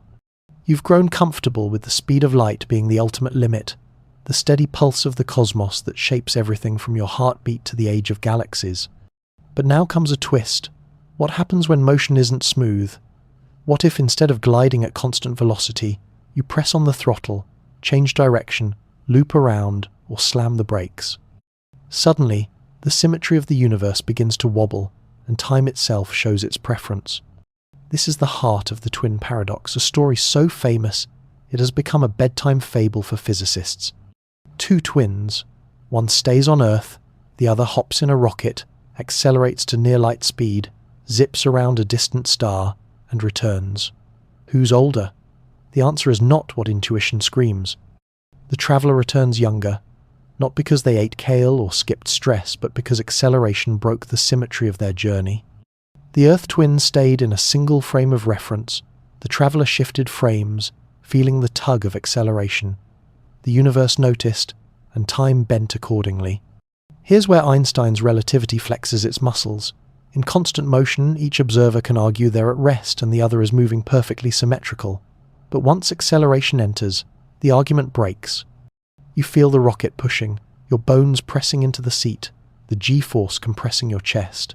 That physical sensation of acceleration is the universe tipping its hand. It's how reality distinguishes who truly moved and who stayed put. Now imagine yourself inside that rocket. At first, the engines ignite, and you feel weight pressing you down, like lying on a too heavy blanket. Then, as you coast, the pressure vanishes, replaced by a strange float. To you, it feels normal, but to the twin on Earth, years are ticking by. The longer you push the engines, the more skewed the story becomes. When you turn back, firing thrusters again, the imbalance locks in, your frame of time has shifted irreversibly. It's quirky to think, Acceleration is not just motion, but memory. The universe remembers who turned around. If you and your twin argued upon reunion, no, you're younger. Physics has receipts, and they're printed in wrinkles and birthdays missed. A fun tidbit. Astronauts aboard the International Space Station actually experience both special relativity and general relativity at once. They're moving fast relative to Earth, which should slow their clocks. But they're also in a weaker gravitational field than on Earth's surface, which speeds them up. The two effects nearly cancel, but not perfectly. The result? They come back to Earth younger by a few milliseconds. Not enough to skip a birthday cake, but enough for atomic clocks to notice. Scientists still argue whether such tiny shifts matter for biology, but for machines, they absolutely do. GPS satellites, orbiting high above, tick differently than Earth clocks, requiring constant corrections. Without Einstein's equations baked into your phone, your maps would be wrong by kilometers every day. And here's a humorous aside. If you're ever late to a meeting, you could technically say, "Sorry, my personal time dilation was off." Not convincing, but scientifically defensible. The deeper lesson is this: the symmetry of the universe isn't perfect. It's fair, yes, but not identical. If you accelerate, you leave fingerprints on time. Those fingerprints mark you forever. It's as if the cosmos says, "Nice try, but I saw you turn around." Now stretch this thought experiment. Suppose you could accelerate continuously, 1g forever, the same gentle pull you feel standing on Earth. Within a single human lifetime, you could reach distant stars, even galaxies. Time for you would tick normally. Meals, conversations, naps would pass as always. But for Earth, centuries, millennia, eons would roll by. You'd be a time traveler, not because you broke light speed, but because you leaned on acceleration. The paradox dissolves when you realize it's the acceleration that decides whose story runs shorter. And there's another layer. Acceleration is tied not just to motion, but to energy. To push harder, you need more fuel, more mass, more ingenuity. Physics makes sure there's no free lunch. That's why rockets remain tethered by the tyranny of mass ratios, why warp drives still live in imagination. Acceleration is costly, and the universe charges interest. As you drift in thought, you notice the poetic symmetry. Acceleration isn't just a physical tug, but a metaphorical one. In your life, when you change direction, when you push forward, when you turn back, time feels different. Some years blur, others crawl. Physics and psychology meet in this sensation. And maybe that's why the twin paradox feels so human. It's not just about rockets. It's about the uneven ways we age, the asymmetries of experience, the fact that time is never shared equally, even for twins. The cosmos whispers, symmetry is fragile, and acceleration is its undoing. You might wonder, if acceleration is the culprit, why doesn't nature treat it more gently? Why does it yank so hard at the thread of time? To answer, you need to lean deeper into Einstein's insight. Acceleration is not just motion, it's a curvature in space-time itself. When you accelerate, you aren't simply moving faster, you are changing your trajectory through the very geometry of the universe. And geometry doesn't forget. Think of space-time as a vast fabric stretched beneath you. Coasting at a constant speed, you skim along in a straight groove. Accelerate, though, and you dig into that fabric, bending your line. When you return to your twin, your groove in the cosmic quilt doesn't match theirs. One path is longer, the other shorter. And so, your time is shorter too. The symmetry shatters not because the universe plays favorites, but because geometry itself demands it. Here's where it gets delightfully bizarre. From your point of view on the rocket, you don't feel your clock running wrong. It ticks, second by second, heartbeat by heartbeat, exactly as it always does. But when you compare it to Earth's, the numbers don't line up. Time dilation is never something you feel locally. It only reveals itself when worlds reunite. It's like taking two winding mountain trails to the same cabin. Each hiker swears they took the normal route, yet they arrive with wildly different stories. Scientists still argue whether this paradox should even be called a paradox at all, since relativity resolves it cleanly. But the name sticks because it tickles something deep in human intuition. We want time to be fair.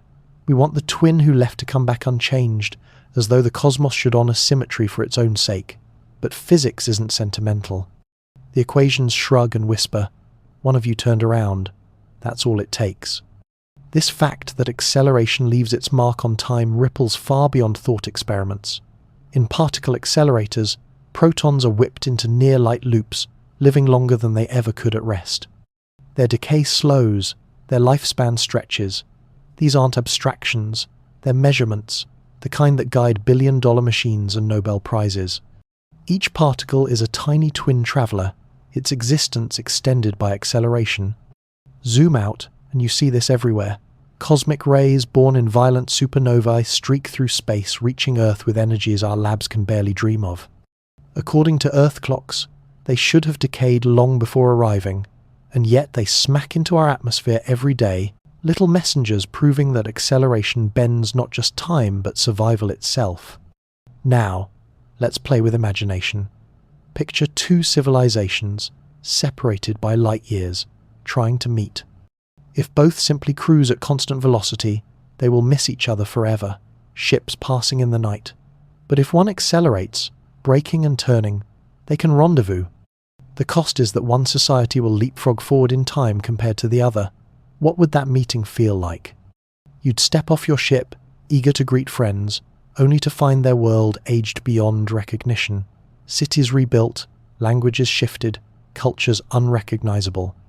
The cruel price of breaking symmetry is losing synchronicity. Here's the quirky twist. Acceleration doesn't just break symmetry, it builds bridges.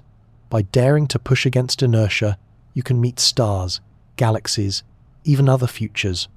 Symmetry is comfortable, yes, but it leaves you stuck. Acceleration is costly, but it carries you forward. Perhaps that's the hidden moral Einstein smuggled into physics. To reach new horizons, something must give, even if it's time itself.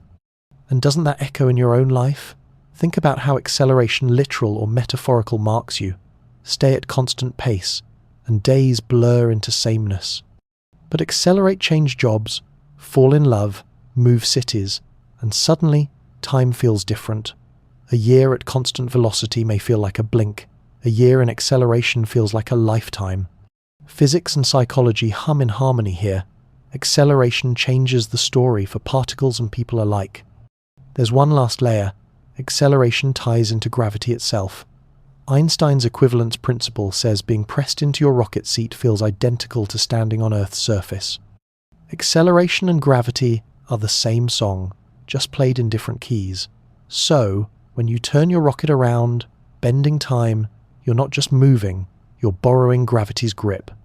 Every accelerated traveler is a temporary planet, dragging their own pocket of warped space-time. Imagine that, your tiny body, your rocket, your determination bending the universe around you, just as Earth bends time at its core. It's humbling, but also empowering. You are not just subject to physics, you are a participant in its grand symmetry games. So the twin paradox isn't really about paradox at all. It's a story of courage, cost, and consequence. One twin stayed safe, the other dared to accelerate, and the price of that daring was time itself. You glance at your clock ticking faithfully, indifferent to the cosmos's hidden asymmetries. For you, seconds flow as they always have. For the universe, though, every beat marks a deviation from perfect balance. Acceleration broke symmetry, and in that break lies the possibility of reaching stars, stretching lifespans, and living futures you'll never share with those who stayed behind. You find yourself picturing the farthest imaginable tomorrow, a day so remote that stars are nothing but whispers in the background and galaxies drift apart like forgotten islands. It's a day when calendars would be meaningless, not because no one is left to mark them, but because the universe itself has lost the rhythm that makes time tick. Time is only useful when change exists, when something happens, but in the great silence of the far future, change may cease, and in that stillness, the very word time dissolves. The story of time's ending begins with the fuel of the stars. Already every star you see overhead is locked into its own countdown. The sun has about 5 billion years left before it expands into a red giant and fades into a quiet ember. But the largest stars live far shorter lives, some exploding after only a few million years. Imagine every streetlight in a great city slowly going out. At first the pattern seems random, but given enough ages, the whole grid goes dark. That is the fate awaiting the Milky Way, the Andromeda galaxy, and every other cosmic neighborhood, a long twilight spreading across the universe. What comes next is stranger. After stars die, what remains are husks. White dwarfs cooling into black dwarfs, neutron stars spinning in silence, black holes lurking like cosmic drains. At first, these remnants seem eternal, but even they cannot last. Black holes slowly evaporate through Hawking radiation, leaking energy across unimaginable spans of time. A black hole with the mass of your sun would take about 10 to the power of 67 years to vanish. Larger ones, those found at galactic centers, would last even longer, up to 10 to the power of 100 years. That number is absurd, beyond counting, but still finite. Eventually, all the giants will exhale their last photons into the void. At that point, what does time mean?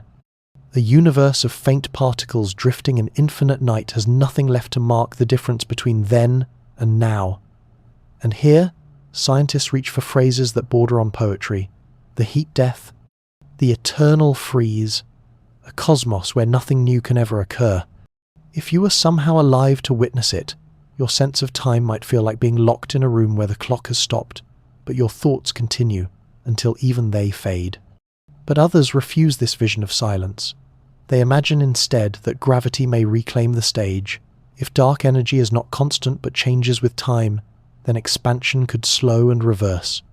Galaxies would not drift apart but begin collapsing inward, first gently, then violently, until the cosmos ends in a fireball. To you, it would look as though time was speeding up, events crowding closer together, as all matter rushes toward a single point.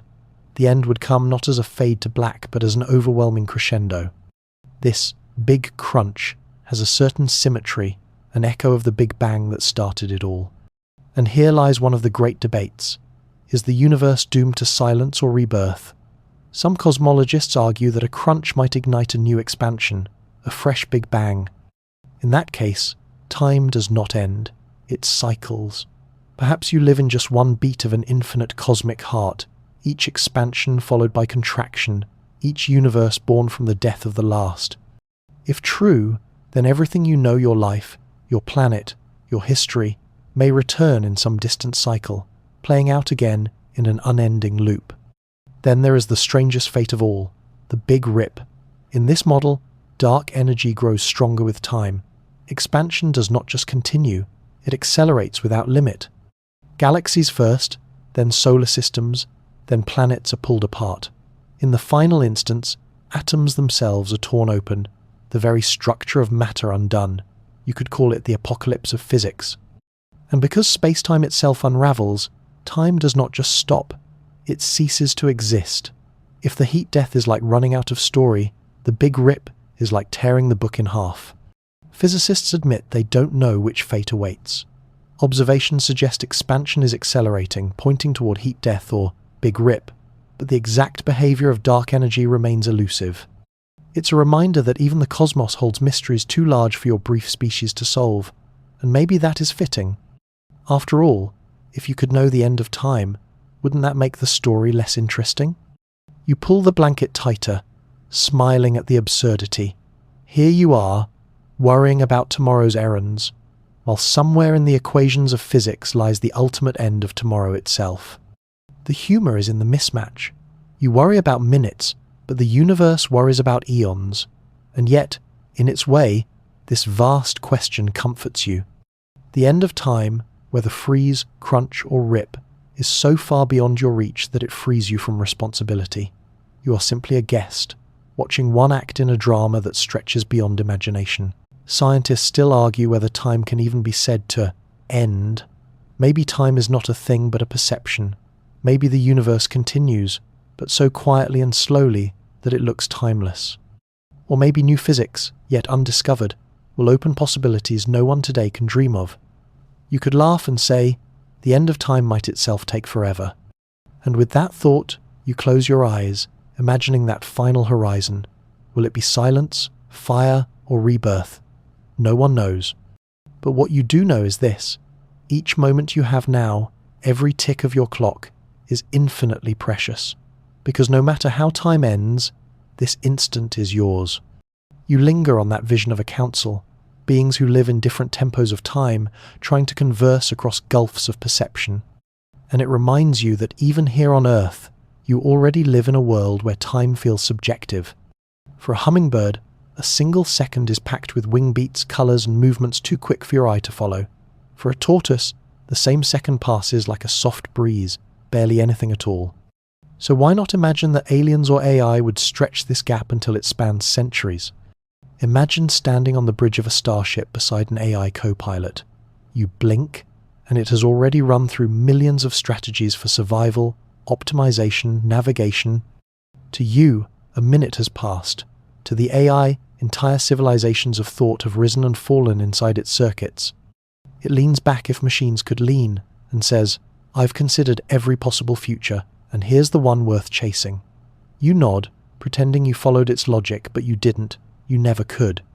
And that's okay, because maybe part of humanity's role is not to keep up with time, but to marvel at the shapes it takes. Now zoom back to aliens again. If life has sprouted in countless corners of the cosmos, time dilation might shape who survives long enough to be noticed. Civilizations born in gentle gravity wells may flicker fast, like candles burning quickly in calm air. Others, forged in the deep wells of massive stars or black holes, may endure for what seems like eons from your perspective. Perhaps those civilizations would look at you the way you look at fireflies' brief sparks in the long night of the universe. You don't mean to be short-lived, but compared to them, you are. And perhaps compared to AI, they are. Here's where the quirky bit comes in. What if communication itself becomes a form of time art? Maybe future humans and alien minds will create tempo translators, machines that stretch or compress conversations, letting you chat with a being who thinks 1,000 times faster or slower than you. In practice, it would feel like a radio tuned, not to a frequency but to a speed. You'd speak, your words would be slowed or accelerated, and the alien or AI would hear you as if you shared the same rhythm. To you it's a conversation, to them it's a miracle of patience. Scientists still argue whether such translation is realistic or just science fiction, but the metaphor is powerful, because it suggests that no matter how differently time flows, the longing for connection remains universal. You might not dance to the same tempo, but you still hear the same song. Now, picture a universe seeded with probes, tiny machines carrying not weapons but clocks. Each probe drifts into interstellar space, some near black holes, some racing at relativistic speeds, others resting in calm regions between galaxies. They all measure time differently, like drummers in a cosmic orchestra, and when they beam their data back, if they ever can, you'd receive a symphony of tempos, a collage of realities. Humanity could listen not just to what the universe is, but to how it feels to live in different slices of it. That might be the truest form of exploration, not travelling to places, but travelling to times. This thought slides into philosophy. What does it mean if your species, your machines, or your alien neighbours all inhabit different timelines? Maybe it means that the idea of a single present moment was never real in the first place. You live in a quilt of nows, stitched loosely together, and time dilation only pulls the threads further apart. But maybe that's not a flaw, it's the design, because difference creates perspective, and perspective creates meaning.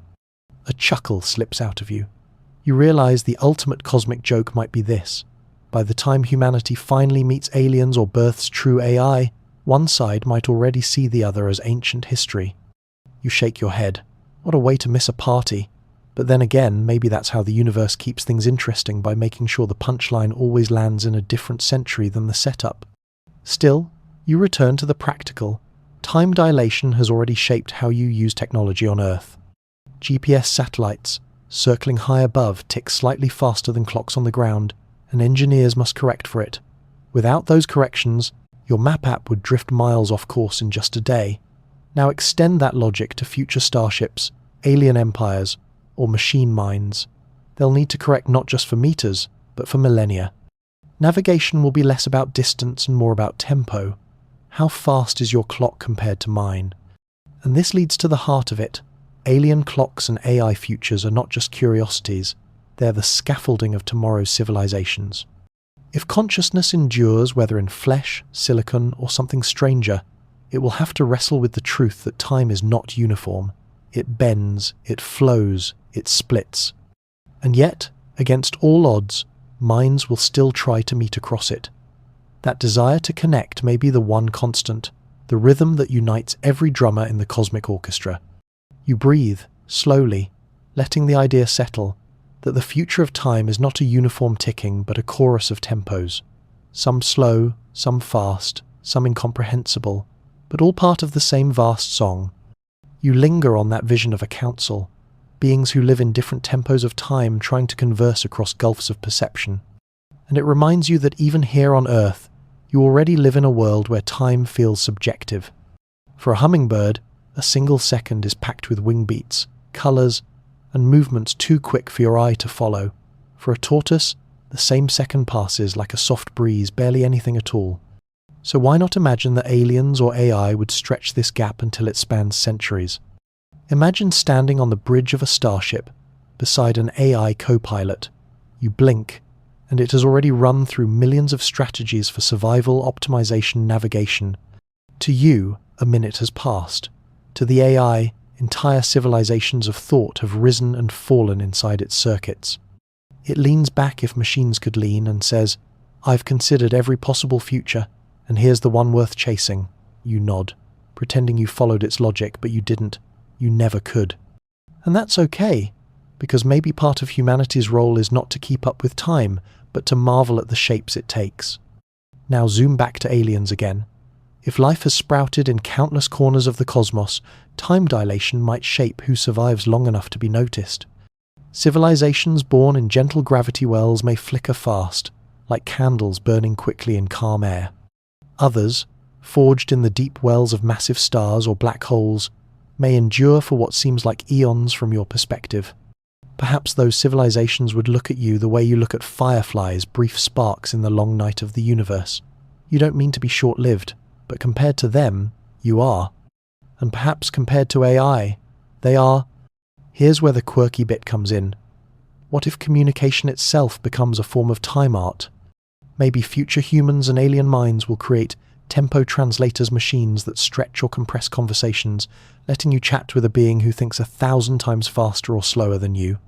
In practice, it would feel like a radio tuned not to a frequency but to a speed. You'd speak, your words would be slowed or accelerated, and the alien or AI would hear you as if you shared the same rhythm. To you, it's a conversation. To them, it's a miracle of patience. Scientists still argue whether such translation is realistic or just science fiction, but the metaphor is powerful, because it suggests that no matter how differently time flows, the longing for connection remains universal. You might not dance to the same tempo, but you still hear the same song. Now picture a universe seeded with probes, tiny machines carrying not weapons but clocks. Each probe drifts into interstellar space, some near black holes, some racing at relativistic speeds, others resting in calm regions between galaxies. They all measure time differently, like drummers in a cosmic orchestra, and when they beam their data back, if they ever can, you'd receive a symphony of tempos, a collage of realities. Humanity could listen not just to what the universe is, but to how it feels to live in different slices of it. That might be the truest form of exploration, not travelling to places, but travelling to times. This thought slides into philosophy.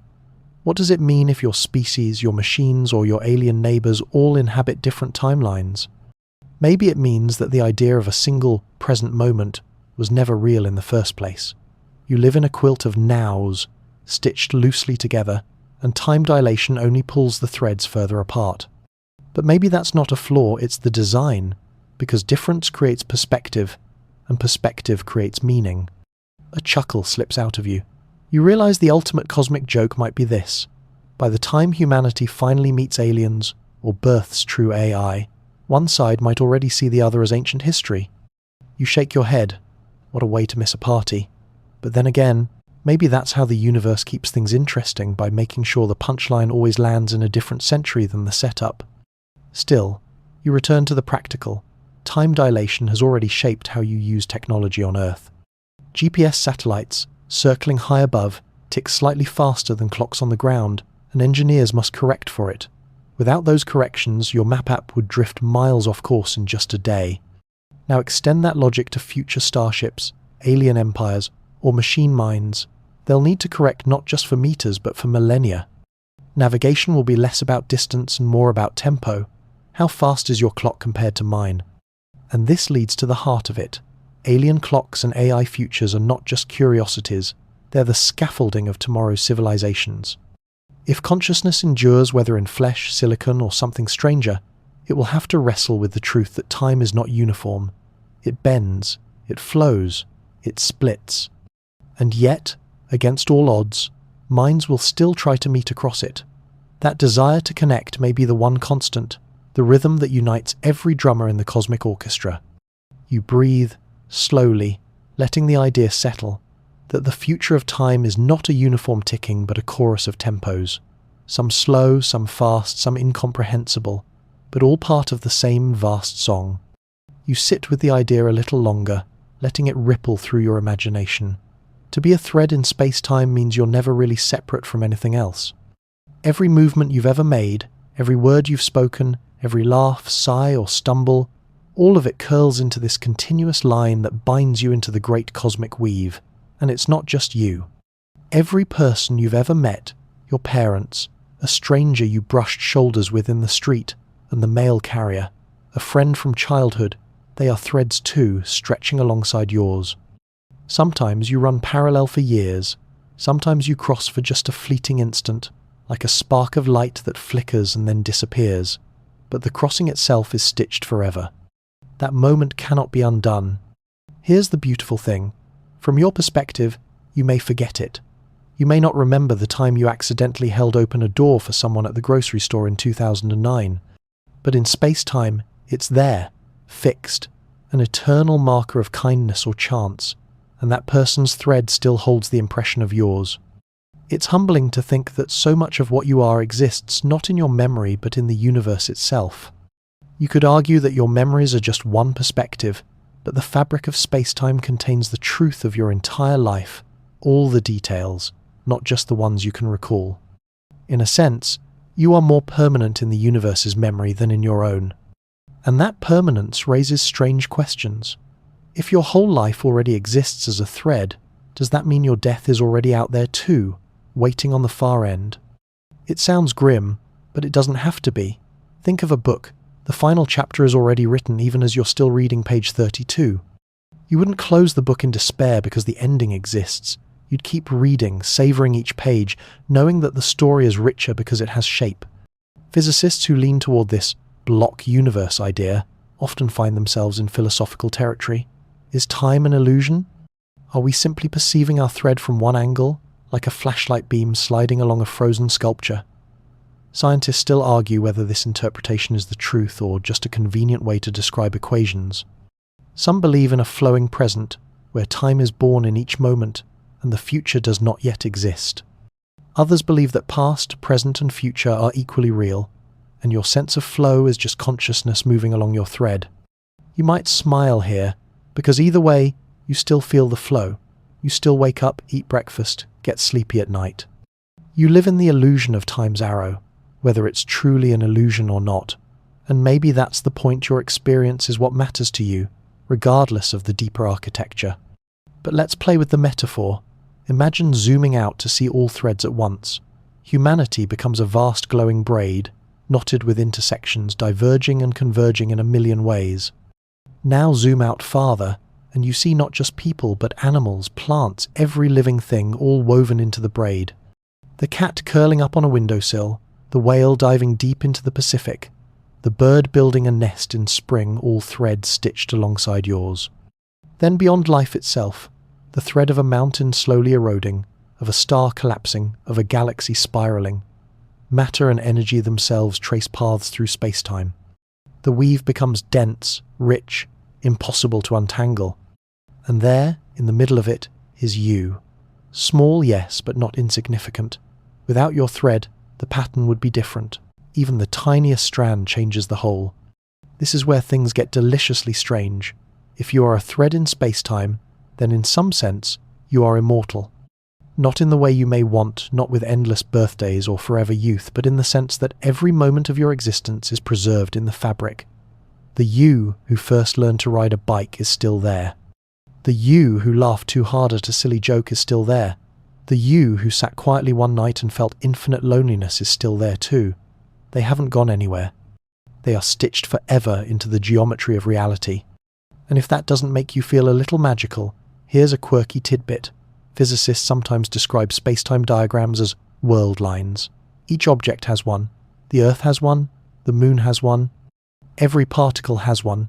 And yours is as real as the Moon's or Earth's to the universe. Your world line matters as much as Jupiter's orbit. The cosmos is impartial that way. So tonight, as you sit listening, you might let yourself drift into this thought. You are more than fleeting. You are a pattern, an entire shape. And every choice you've made is part of the line that cannot be erased. Even the mistakes, the ones you wish you could cut out, they're part of the shape too, giving your thread its unique bend. Now imagine what happens when threads end, or at least appear to. Death feels final from inside the flow, but in the fabric, your thread is complete, not erased. It exists in its entirety. Some thinkers find in this a strange kind of comfort, that death is not vanishing but the full curve of your existence, visible forever in space-time. Others resist. Scientists still argue whether time's geometry implies permanence, or whether we simply impose that interpretation because our brains crave meaning. But perhaps the debate doesn't diminish the wonder. Whether eternal or fleeting, your thread is yours, and it is already extraordinary that you exist at all. So you take another breath, feeling the weight of your thread in space-time, not as a burden but as an anchor. You belong, you are written, you are stitched into the very fabric of reality.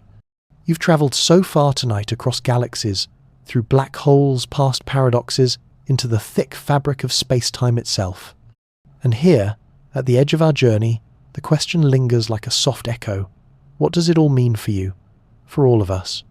The universe is waiting not passively, not coldly, but as though it has been unfolding into this very moment, right here, where you sit listening, wrapped in your own quiet. Think of the phrase again. You are not in time, you are time itself. It sounds like poetry at first, a comforting metaphor whispered to soften the existential chill of physics. But the more you let it steep, the more it feels like a revelation. You aren't just carried along by the river of time, you're a tributary of it, flowing, branching, colliding with other streams. When you laugh, when you grieve, when you dream, those aren't just things happening inside time, they are time manifesting as you. Mainstream physics gives you the scaffolding for this realization. General relativity treats space-time as a single entity, not a backdrop where things happen, but a participant in the drama of existence. Matter tells space-time how to curve, and space-time tells matter how to move. That includes you. Your atoms dance along curves in space-time shaped by Earth's gravity. Your cells tick along with biological clocks tuned by the Sunday. In that sense, your very being is inseparable from the fabric. But let's add the quirky layer, because the cosmos loves quirks. Scientists once discovered that the neurons in your brain, those fragile little electrical cells that generate thought fire in rhythms that echo cosmic cycles. Not on the same scale, of course, but the harmony is uncanny. Some researchers even suggest consciousness might be tied to oscillations that resemble waves in space-time. It's as though the universe whispers its rhythm through your mind, reminding you, you are not separate from me. Now comes the open debate, the place where science blushes into philosophy. Scientists still argue whether time is fundamental or emergent. Is time built into the foundation of reality, the bedrock beneath physics? Or is it something that appears only when enough matter and energy interact, like the illusion of a rainbow appearing only under the right conditions? If time is emergent, then so are you not a fixed entity but a pattern in motion. If time is fundamental, then you are as eternal as the laws themselves, an inseparable feature of the cosmos. Pause for a breath. Either way, the conclusion is radical. You are not a passenger. You are part of the vehicle itself. You can imagine yourself standing at the threshold of a great cosmic library, shelves stretching so far you can't even see their end. Each shelf is stacked with volumes that aren't written in words but in moments. Your first breath, the first time you tasted something sweet, the laughter you shared in the dark, the heartbreak that bent your chest but also taught you tenderness. Every page is time, every chapter a life. And here's the strange thing, the library isn't outside of you. It is you. Your existence is a corridor through which time itself chooses to wander. This is why the phrase, "the universe is waiting," carries such weight. It isn't that the cosmos has a calendar or a plan written in starlight. It's that your awareness is the very place where the universe pauses to reflect. Every second you live is the universe folding in on itself, asking, "What am I?" And you, unknowingly, answer simply by being here, thinking, breathing, listening. Science frames this truth in its own precise language. Entropy, the measure of disorder, keeps the arrow of time moving forward. Without it, the universe would be trapped in a frozen stillness, unable to change, unable to grow. You, with your shifting thoughts and aging cells, are a tiny node in entropy's vast symphony. You might sigh at the inevitability of wrinkles or the fading of memories, but physics would say, without this forward march, there could be no music at all. And then there's the playful possibility of many worlds. Some interpretations of quantum mechanics suggest that every choice, every twitch of an electron, branches into countless alternate realities. Somewhere, in a different universe, another version of you paused this video already, another forgot to hit play, another is listening right now while floating in a spacecraft far above the Earth. Scientists still argue whether these worlds are real or just mathematical phantoms, but the idea itself bends your mind toward infinity. If they are real, then time is not just something you move through, it's a branching forest, and you are one path of it, one melody of possibility. Think also about the cosmic horizon, the distance beyond which light will never reach you, because the universe's expansion is carrying galaxies away faster than even light can close the gap. Beyond that edge lies a forever unknowable sea, and yet, by simply imagining it, you stretch your consciousness beyond the visible. Your mind becomes larger than the observable universe, because you can think past what your eyes can ever see. So, yes, you are not in time. You are time itself, woven from stardust and memory, flowing forward as both witness and participant. Every breath you take is time breathing through you. Every choice you make is the universe selecting one of its infinite pages, and every dream you have is time whispering back to itself, reminding you of the mystery it always carries. Now, let the pace soften. The grand sweep of galaxies shrinks down again, until you are back where you started, in your own room, at your own hour of night. The stars are still burning far away, but here, the only light might be a lamp on the bedside or the glow of your screen. Feel how the vastness of everything you've heard tonight gently settles into the quiet of this single moment. It's easy to feel small when you think of light years and superclusters, when you realize the observable universe holds 2 trillion galaxies and maybe far more. But small isn't the same as insignificant. In fact, there's something miraculous about being tiny yet aware. The atoms in your body were forged in ancient stars, billions of years before your first heartbeat. You are literally built from the memory of the universe. Every second that passes through you is cosmic history continuing its story. Let yourself relax into that thought. You don't have to hold the entire universe in your hands. It already holds you. The floor beneath you, the air you breathe, the ticking of your heart, they are all part of the great weaving. So, close your eyes if you'd like. Imagine yourself not just drifting through time, but being the current itself. You are the gentle tide moving forward, the echo of galaxies collapsing and stars igniting, the quiet presence of life unfolding in one small corner of infinity. There is no rush. Time doesn't demand you to hurry. It simply asks you to flow. May this thought ease the weight of the day from your shoulders. May it remind you that even in the vast silence of the cosmos, you are heard, you are felt, you are time itself continuing its story. Rest easy now. The universe can wait.